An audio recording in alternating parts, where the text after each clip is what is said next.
పోనగాని రాములమ్మ గారి ప్రథమ వర్ధంతి సందర్భంగా వారి ప్రథమ కుమార్తె నూకరాజు ఈశ్వరమ్మ, రెండవ కుమార్తె దిగువపట్ల శంకరమ్మ, మూడవ కుమార్తె బత్తల సావిత్రి, ముగ్గురు కుమార్తెలు వారి కుటుంబ సమేతంగా జీవన జ్యోతి ఆనంద నిలయం శాశ్వత నిత్య అన్నదాన ఆశ్రమం సందర్శించి దివ్యాంగులకు, వృద్ధులకు, బాలబాలికలకు అద్భుతమైన ప్రత్యేకమైన స్పెషల్ భోజనాలను ఏర్పాటు చేశారు. అందులో భాగంగా ఈవేళ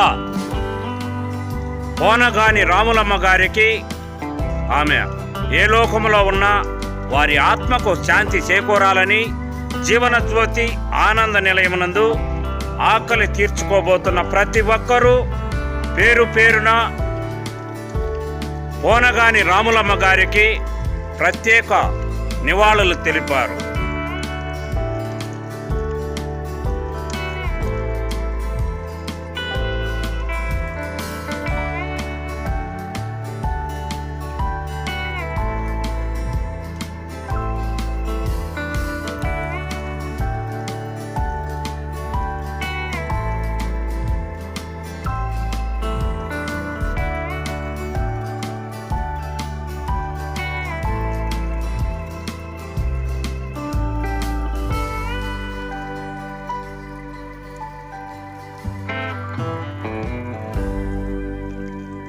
ఆంధ్రప్రదేశ్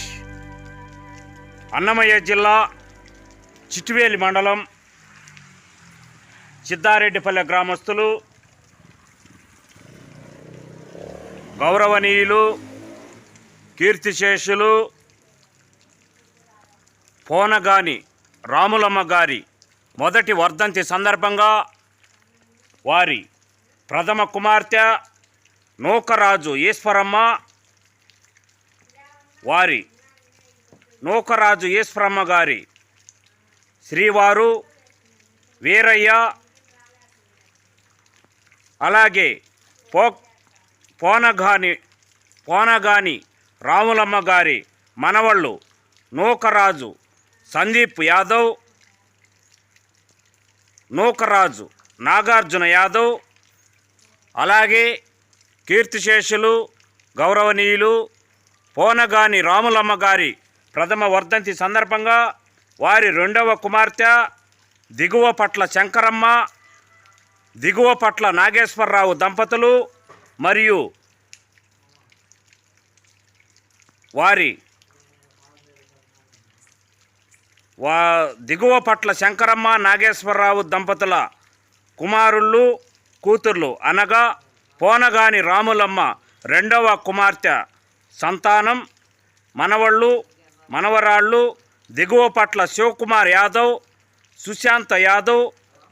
మూడవ కుమార్తె పోనగాని రాములమ్మ గారి మూడవ కుమార్తె బత్తల సావిత్రి, బత్తల సుధాకర్ దంపతులు,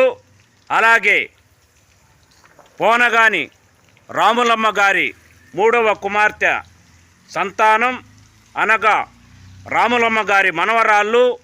బత్తల నాగేశ్వరి, బత్తల శివకాశి యాదవ్ నేడు అనగా